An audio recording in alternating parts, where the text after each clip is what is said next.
Imagine being in the 18th century doing a senseless act and not thinking of the consequences of your actions. Although your actions didn't hurt anyone, it did significant damage to another citizen's property and led you to getting convicted of grand arson, which was a capital offense back then. You realize that your actions may lead you to being hanged and you deeply regret your actions.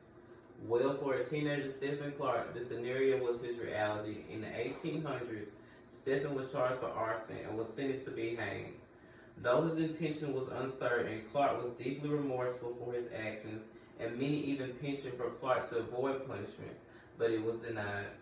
While he had no criminal record and came from a good family, this didn't matter because in the spring of 1821, Clark was hanged in front of many of the citizens that day. As defined in America's death penalty between past and present, capital punishment can be defined as a practice where a properly constituted public authority put to death a convicted offender as a punishment for a crime. The idea of capital punishment originated in the 18th century from the English colonists who came from England, where capital punishment was given towards numerous crimes like treason, manslaughter, murder, burglary, and more, which later on became American colonists' capital crime as well. In modern times, we have a consensus which states that if the death penalty shall be used, it should be used for horrific crimes and not so much for the minor ones. In the late 18th century, American colonists put the same hierarchical views into thought and agreed on the fact that murder is a more serious crime compared to petty theft.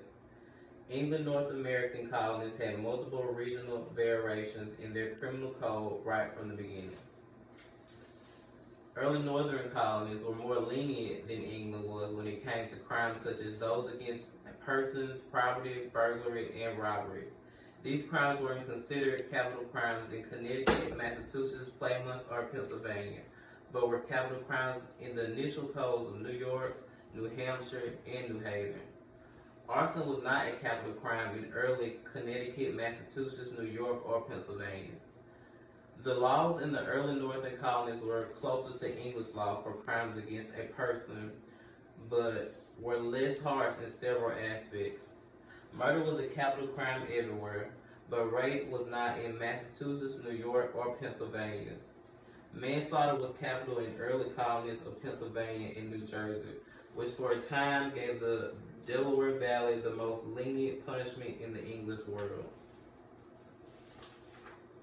Until the 19th century, hanging were conducted publicly in front of thousands of people. Hanging back then were a moment people rejoiced. They were calmer and gave the citizens a chance to come together and essentially bond over the desire to suppress wrongdoing in the community.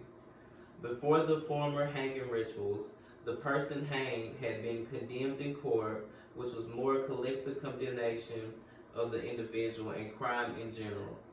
We have no comparable ritual today. In 2009, all death penalty ritual states had more lethal injections, the primary execution method for death row inmates, despite problems with the methods earlier on. In my research, the death penalty is changing once again due to shortage in drugs that paralyzes the inmate during execution.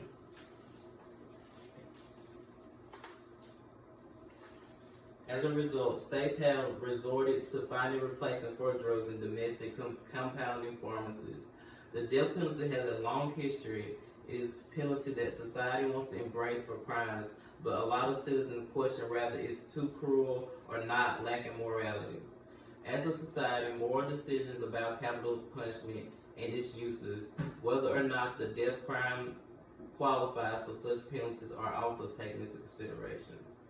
Capital punishment has been around for as many centuries and is changing daily to deciding on what punishment is fit for what crime.